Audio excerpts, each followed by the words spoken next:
I think if you've been around in Uganda for some time, you would certainly know that President Museveni will not answer that question. All the time he has offered himself is being urged to stand. Is that illegal? He creates an impression that him as a person is not interested, but people are urging him to stand. And that's why in many NRA meetings, where the process of him becoming a candidate starts with some resolution of Anite and Omona urging His Excellency to stand. And that's how he has gone against his own one.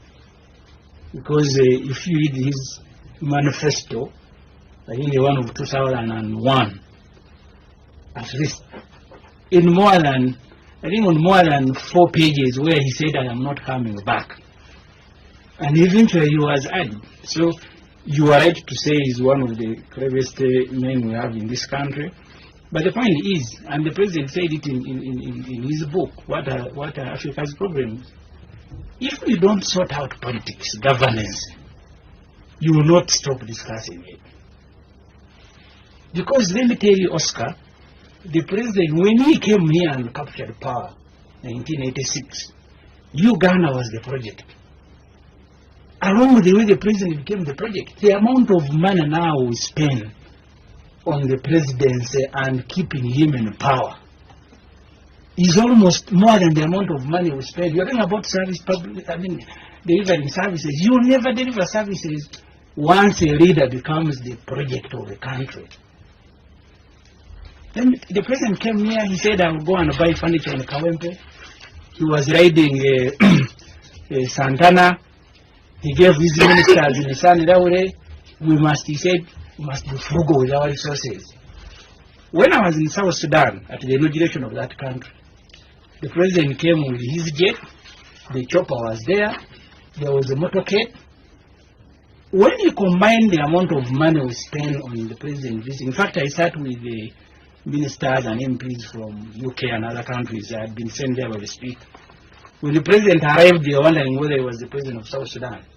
South Africa, which is the second biggest economy in Africa, their President came with 3 vehicles provided by South Sudan. The one of Uganda came with a jet, with a chopper, with a motorcade of about 50.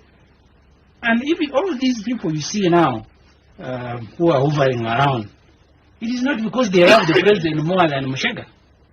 It is because they have discovered when you go and begin praising the President, there will be personal benefits. And that's what is killing Uganda. We will never discuss anything. In the parliament, we are discussing the President. On the radio, everybody is discussing Mr. Museveni. And it is only him who can stop this discussion. When the President put Uganda at the center of the discussion, the time when he was still, because he's also been around, ideologically charged, and I use that word, ideologically charged, I meant it.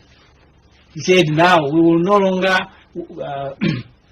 buy your thing. We will bring the maize, you give us ammunition, you give us this and that. And you think he's changed from that? I said when he was ideologically charged. And you think he's changed? The environment has changed him. He's not a socialist that we had when he captured power. He's now a capitalist. Has the environment changed you? You drive a Prado, your wife drives a car. It was because of the limited resources. But once personally I get money, I'll go and buy the most expensive vehicle, me as a person. So therefore, the point I am making, you will never get an answer from President Museveni whether he will stand.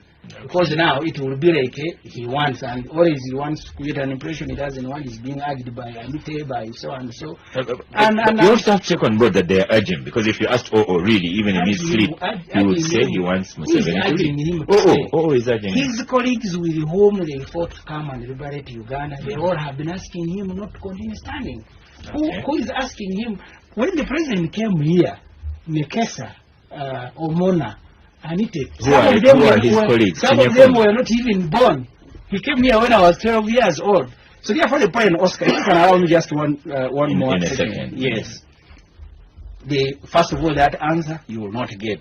But secondly, you cannot discuss service delivery without discussing President Museveni. Okay. Let me tell you one thing as I finish.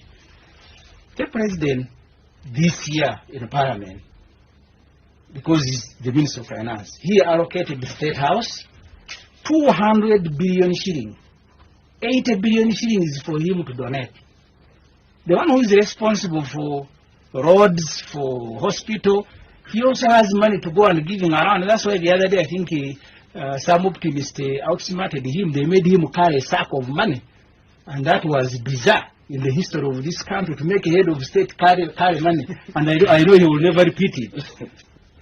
I wouldn't mind it. But then one month down the road, I saw him lining people in the State House and they were receiving boxes of money. The work of now Brigadier Narrows in the State House is distribution of money. I think the president, when he goes back to the time Binaisa was there, he must be angry with himself that actually he has surpassed Binaisa. State House was never a vote. It was a department under the president's office. It now receives money. You have let me tell you, the day President Museveni will do this country a favor and stop promoting himself as a project, all of us will be celebrating, and I think I will lead the choir to go and sing for him. Okay. Abdul.